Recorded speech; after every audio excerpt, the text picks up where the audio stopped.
Is do-it-yourself property management really cheaper? We sometimes hear from the do-it-yourself landlords who say your management fees are too expensive, I can do it for less. Well, let's take a look. I'm gonna break it down into 3 different steps to see, is that actually the case? Hi, Steve Schultz here from Blue Fox Properties. Let's get right into step number 1. So step 1 is, what is your time worth? We need to establish what your time is worth. So according to multiple sources, the average rental property owner earns at least $75,000 per year. So let's start with that number. We're gonna plug that in and we're gonna do the math. 40-hour work week over 52 weeks, and that comes out to $36 per hour. So that's what we're gonna start with to do our analysis. By the way, don't forget to subscribe for more landlord tips like this, and feel free to contact us if you'd like us to manage your Tucson rental house. So let's continue to step number 2. So step number 2, the time costs of managing a rental. So what I'm gonna do is I'm gonna break down and give you some different time estimates for some of the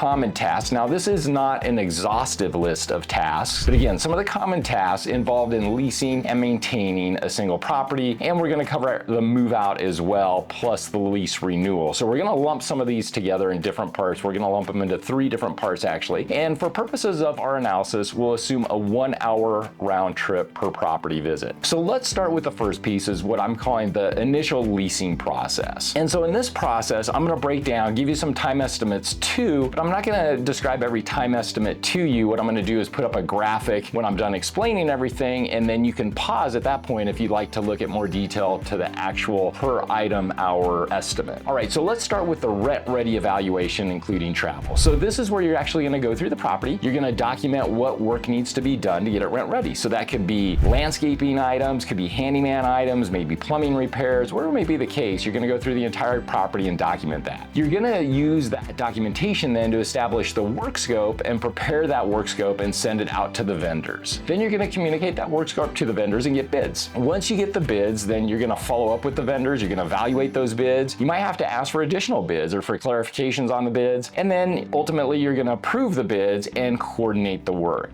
So once the work has been completed, you're gonna go to the property and confirm that work has been completed. And then once the property is ready to go, you're gonna do marketing videos, photos, so that you can ultimately list the property on the various websites. You know, Zillow, Trulia, HotPads, Apartments.com, wherever you're gonna list the property. Once the property is listed then out on all the websites, you're going to respond to potential applicant inquiries. So that could be emails, phone calls, whichever may be the case. Some property owners do texting as well. So you're gonna have to respond to all those questions that are gonna be coming in. Then ultimately you wanna get to the point where people are interested enough to actually want to see the property. So you're gonna schedule those showings. You know, we're gonna assume 5 showings to actually get the property rented. It can vary widely. Sometimes we show the property once and boom, it rents. Sometimes it can be 30 showings and it still doesn't rent. So it really depends. It can really vary a lot. Then once the applicant has actually seen the property, hopefully they want to apply to rent the property. So at that point, you're going to receive applications. You're going to have to follow up with all the missing information that they didn't include in their application, even though you asked them to include all these different things. A lot of times they won't include everything. In addition to that, you're also going to answer all the applicant questions. Now, once you actually have a completed application, you have all the information you need to process it, you're gonna have to process each submitted application. Now, understand that not every application that is submitted will be approved. So it's not gonna be you're just gonna get one application, process it, approve it, move on. You might have to process several applications to actually get to one that's approved. Now, once you have an approved application, you're gonna have to prepare the lease, deliver it to the applicant, and answer any questions regarding the lease. Then once that's all done, you're gonna actually go back to the property. You complete the pre-move-in evaluation is what we call it. It's documenting the initial condition of the house before the tenant moves in, so you have an established baseline for something to compare to when the tenant moves out. Then ultimately you're gonna meet the new tenant at the property to give them the keys, and you will be completed with that first part of this process. So we estimate, again, using the list of items, that's gonna take about 47 hours in total, just in this first initial process. All right, so let's move on to the next thing we call ongoing management. And during this time, you're gonna handle any maintenance coordination that needs to be done. Now, one of the things you need to understand is a lot of maintenance items occur after hours, on weekends, holidays, things like that. You know, unfortunately in our business, maintenance items don't just happen Monday through Friday, 9 to 5. So you gotta be aware of that. That's something that you're gonna have to be available to be able to handle. HOA violations could be something else that occur. Here again, the house may or may not be in an HOA. I understand that. HOA, by the way, is homeowners association. And so also too, not all tenants have HOA violations. So this could be 0, it could be 2 hours, it could be 10 hours, right? Depending on the tenant, the situation, the house, all those types of things. Also, you're going to collect rent on a monthly basis and have to upkeep the tenant ledger. And so this, perhaps you're doing it by hand, Excel, QuickBooks, true property management software, I don't know, but definitely going to take time to do that. Another part of ongoing management is actually to process and pay maintenance invoices. And then you're also going to probably want to check on the property, maybe midterm during the lease. So you're going to have to go out the property and do that. So here on this total amount of hours, again, we'll put up what the breakdown is for each item here. We're looking at about 12 hours in total here. So that's the next part. So the last part we're going to cover here for this part is going to be the move out process. And I'm going to go through the details on this. Now, I recognize that not all tenants move out every year, right? So they could be there for multiple years. So this would either be the move out process or the lease renewal process. Now, the lease renewal process is indeed less time. We estimate about 8 hours for that. But let me walk you through the move out process. So in the move out process, you're going to complete the move out inspection. So you're going to have to go out the property, do that, document the entire property, and go through everything. Ultimately, then you're going to have to compare that. Again, mention the pre-move-in evaluation. So you're going to have to compare this information that you have to what the property looked like beforehand to establish whether or not there was any tenant-caused damage. Now,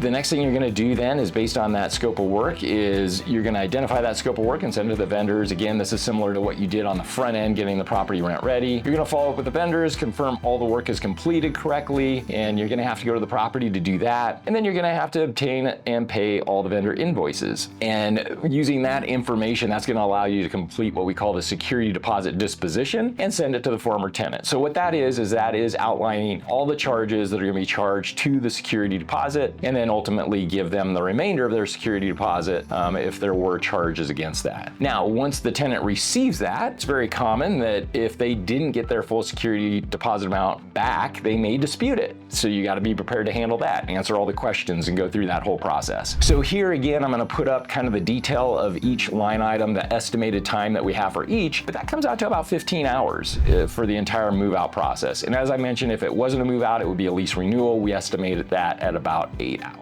All right, so those are the different pieces. So now if we sum all those up, again, assuming the move out scenario, not the lease renewal scenario, if we sum that all up, that comes out to about 74 hours. And if we do the math at $36 an hour, that's about $2,664 for that year in just time value alone. But hang on, because we're just getting started. This is just the beginning of the analysis, not the end of it. So let's step into step number 3, which is what I call the invisible costs of DIY management. And I call these invisible because most people just don't think about them, so they kind of don't see them in their analysis. And the cost can vary widely for each item I'm going to describe in just a moment. And it's very difficult to put an actual number on each of them. So I haven't tried to do that. So I've just left them wide open. So let's talk about some of the, just for lack of a better word, additional time costs. So the first thing is staying educated on Arizona landlord tenant law, fair housing, emotional support animals, Section 8, all these types of things you have to keep updated on. If you are going to spend 0 time on any education, you are putting yourself at a huge risk in the property management realm. So definitely recommend you spend a lot of time educating yourself. The next thing is stress, mental load, the time spent thinking about what might go wrong.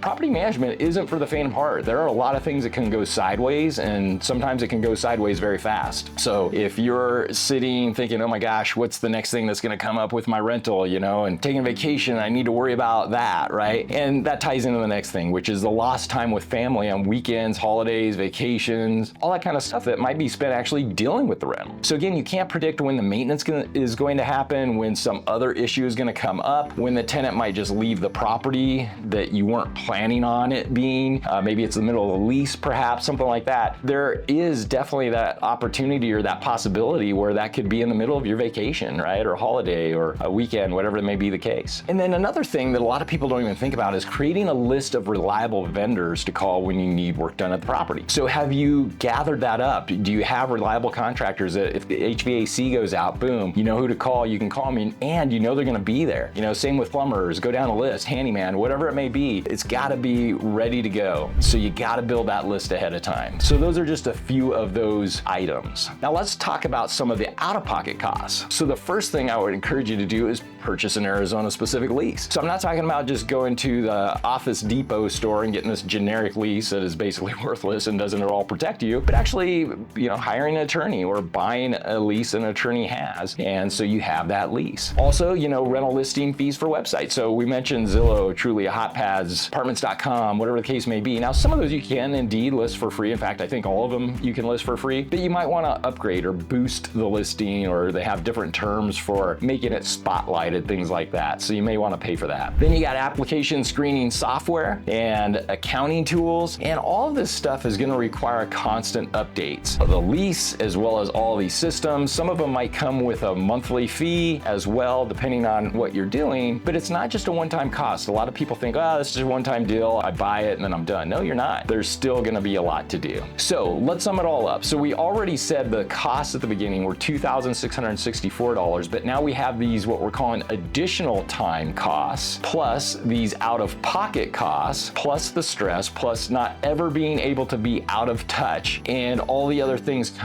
that come with self-management. So at the end of the day, this total cost per year could easily be $5,000 or more. Now, it gets worse if you make more than $75,000 per year, right? Because now your hourly rate is even more. So let's assume that's double that. Let's assume you make $150,000 per year. Well, now your DIY time costs double to $5,328 per year. And then again, you got to add the additional time costs that we didn't put a number on, the out-of-pocket costs we didn't put a number on, the stress, the not ever being able to be out of touch, etc. And so now your total cost could easily come to $7,500 or more. So when you add it all up, the time costs, the stress, the learning curve, the hard costs, DIY management costs significantly more than professional property management. At Blue Fox Properties, we already built the systems and refined the processes to handle it all for you efficiently, legally, and professionally. So the next time you hear someone say, or maybe you think, I can do it myself for cheaper, we suggest a closer look, because in reality, their time or your time is too valuable not to hire a pro. Don't forget to subscribe below, and I'll see you on the next video.